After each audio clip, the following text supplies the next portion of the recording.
cara y sello.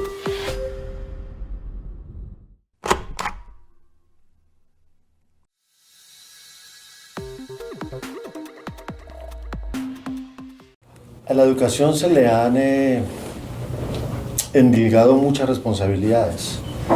Lo que el país no ha podido resolver, por ejemplo, en términos de justicia social, de equidad, de distribución del ingreso, de pluralidad, de respeto por la diversidad, se lo mandamos a la escuela.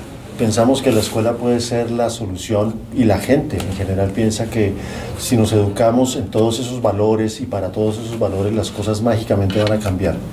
En ese sentido yo creo que la educación está sobrevalorada, es decir, se le está pidiendo a la educación mucho más de aquello que le corresponde. La educación cumple la función de socializar a las nuevas generaciones, a los proyectos de nación, a los proyectos de país, a los proyectos de vida en común. Pero si esos proyectos no funcionan, si esos proyectos no cumplen con unos requisitos mínimos que permitan la convivencia feliz, justa para todos y todas, pues evidentemente la escuela no va a resolver eso. En ese sentido yo creo que la educación está sobrevalorada. Un ejemplo clarísimo es el tema de la corrupción. Mucha gente dice que cuando usted ve a los políticos, las políticas de turno, a los dirigentes de turno, cometer los actos delictivos que cometen, generalmente uno se pregunta ¿dónde estudiaron? Estudiaron en las mejores universidades, recibieron la mejor educación, pero la cultura del país no coincide con lo que ocurre y con lo que se enseña en las escuelas, en las universidades, en los colegios.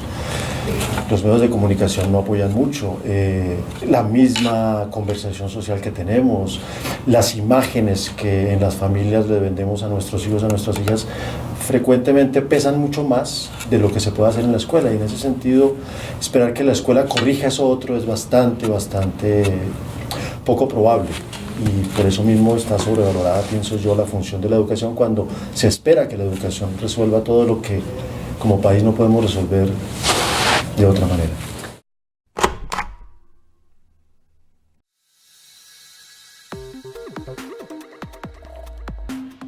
Tienen que haber reformas estructurales muy importantes, es decir, somos uno de los países, si no el más inequitativo en América Latina. Nuestro coeficiente de Gini, que es un coeficiente que mide la distribución del ingreso, es el más alto, es decir, tenemos la concentración de riqueza más grande entre los países de América Latina, o uno de los más grandes. Y estas cosas no se pueden cambiar con educación. Es decir, es muy difícil esperar que en la escuela estas cosas se resuelvan. Es decir, se debe crear conciencia sobre esto, se debe crear conciencia crítica sobre esto, se debe hasta cierto punto educar para promover este tipo de transformaciones. Pero la sola educación me parece que no es suficiente, ¿verdad? No es suficiente. A veces se le pide mucho a la educación, lo que no podemos hacer y no es un tema solo de cultura tampoco, porque en última la cultura pues es el reflejo un poco de todas estas, digamos, inequidades estructurales, si se quiere, o inequidades, por ejemplo, en el tema de la justicia, es decir, que haya tanta lentitud en la justicia hace que no creamos en ella, y eso no tiene que ver solo con la cultura, es decir, porque nos pongamos de acuerdo en creer en la justicia no va a ocurrir que creamos en la justicia, ¿verdad?